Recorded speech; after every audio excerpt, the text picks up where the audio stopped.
എന്നാൽ 1870 മുതൽ modern education കിട്ടിയ വിഭാഗങ്ങൾ, അന്ന് ഞാൻ നേരത്തെ പറഞ്ഞ വിഭാഗത്തിന് മോഡേൺ എഡ്യൂക്കേഷനിൽ കടക്കാൻ പറ്റാത്ത സ്ഥിതി ഉണ്ടായിരുന്നു.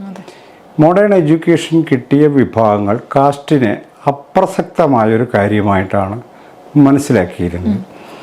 അപ്രസക്തമാണെന്ന് മനസ്സിലാക്കാൻ കാര്യം ഞാൻ മനസ്സിലാക്കുന്നിടത്തോളം ആ മോഡേൺ എഡ്യൂക്കേഷൻ കിട്ടിയ വിഭാഗങ്ങൾ മിക്കവാറും വന്നത് ജാതി വ്യവസ്ഥയിലെ തന്നെ ഉന്നതരെന്ന് കരുതുന്ന, സവർണരെന്ന് കരുതുന്ന വിഭാഗങ്ങളിൽ നിന്നാണ് മോഡേൺ എഡ്യൂക്കേഷൻ കരസ്ഥമാക്കിയ ആദ്യ തലമുറ കേരളത്തിൽ പ്രത്യക്ഷപ്പെടുന്നു.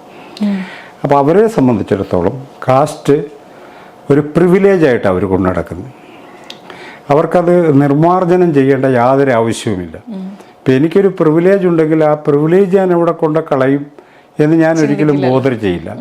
മറിച്ച് എനിക്കൊരു ഒപ്രഷൻ ഉണ്ടെങ്കിൽ ആ ഒപ്രഷനെ എങ്ങനെ തടയാം എന്ന് ഞാൻ ആലോചിക്കും.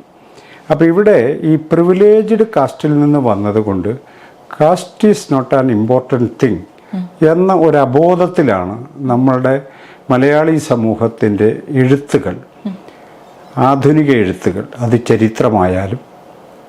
ഇപ്പോൾ കേരളത്തിൻ്റെ ചരിത്രം നമ്മളിപ്പോൾ അച്ചുമൂത്തത് മുതൽ പരിശോധിക്കുമ്പോൾ ഈ ശൂദ്ര വിഭാഗങ്ങളെ കേന്ദ്രീകരിച്ചിട്ടുള്ളൊരു കേരള ഹിസ്റ്ററിയാണത് പറയുന്നത്. അതിന് താഴെ ജനം ഉണ്ടോ എന്ന് പോലും അവരാരും അന്വേഷിക്കാറില്ല. അവിടെ കുറച്ച് ആൾക്കാരുണ്ട് എന്നുള്ളതല്ലാതെ ആരാണ് ഈ പണിയെടുത്തത് എന്ന ചോദ്യത്തിന് പോലും ഉത്തരം തേടേണ്ടതില്ലാത്ത വിധമാണ് കേരളത്തിൻ്റെ ഹിസ്റ്ററി നിർമ്മിക്കപ്പെട്ടിരിക്കുന്നത്. അത് ഏറ്റവും അവസാനം രാജഗുരുക്കളിൽ എത്തുമ്പോഴും സമാന നില തന്നെയാണ് തുടരുന്നത്. അപ്പോൾ അങ്ങനെ ചരിത്രത്തിനകത്തുനിന്ന് പുറത്ത് പോയി ദൃശ്യമല്ലാത്തൊരു വിഭാഗമായിട്ട് ആണ് ഈ ഒപ്രസ്ഡ് കാസ്റ്റ് എന്ന് പിൽക്കാലത്ത് വിളിക്കപ്പെട്ടവർ ചരിത്രത്തിൽ രേഖപ്പെടും.